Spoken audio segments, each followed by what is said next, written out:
Hello movie lovers. ఈరోజు కొత్తగా వచ్చింది ఏంటంటే మన Mohan Lal first time and last time direction చేసిన movies Barroz, garden of the drama ఈరోజు రిలీజ్ అయ్యింది. సో మనం రివ్యూలోకి వెళ్ళే ముందు కొత్త వస్తున్న సబ్స్క్రైబ్ చేయండి, కింద ఉన్న బెల్ ఐకాన్, సో మీకు బుడింగ్ వన్ నోటిఫికేషన్ వస్తుంది. So Barroz garden of the drama treasure ఒక 3D ఫ్యాంటసీ అడ్వెంచర్ చిత్రం. ఇది మోహన్ లాల్ మొదటి దర్శక ప్రయోగం కావడంతో అభిమానులు భారీ అంచనా నెలకొన్నాయి. డిసెంబర్ 20న ఈరోజు రిలీజ్ అయింది.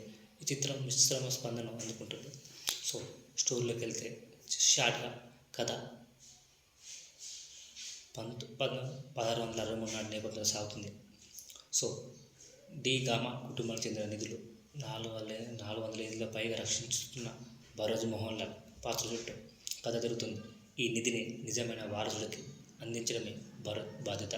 కథలో ఈ బాధ్యతను నెరవేర్చే క్రమంలో అతని జీవితంలో ఎదురైన సవాళ్ళు, ఒక చిన్నారి ఈసబెల్లాతో అతని సంబంధాలు ప్రధానంగా ఉండటంతో చిత్రం ఆసక్తిగా మారింది.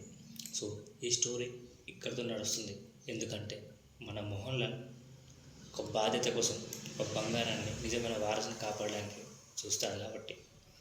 సో మోహన్ లాల్ పాత్రలో ఆయన అద్భుత నటన కనబరిచారు. కథను తన భుజాల మీద మోసినట్టే కనిపిస్తుంది. సో ఈసబెల్లా నడిచిన ఫైలా మెకాఫీ సహా ఇతర పాత్రల కథకు కొత్త ఎమోషన్ పండించారు. సో అలాగే నిర్మాణ విలువ చాలా ఉన్నతమైనది. సో నెక్స్ట్ లెవెల్లో గ్రాఫిక్స్ అని 3D విజువల్స్ కానీ నెక్స్ట్ లెవెల్లో ఉన్నాయి. సో సినిమాటోగ్రాఫర్ సంతోష్ శివన్ తీసిన 3D విజువల్స్ అద్భుతంగా ఉన్నాయి. సో బీజిఎం కూడా చాలా బాగుంది. సో అదొక ప్లస్ అని చెప్పాలి.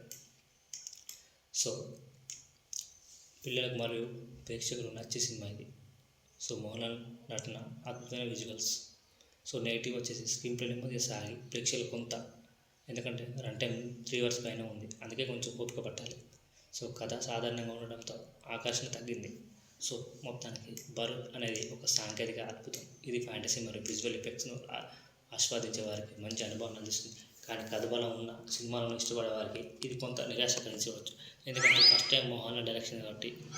సో కొంచెం సినిమాలో ఆ లోపం కనిపిస్తుంది.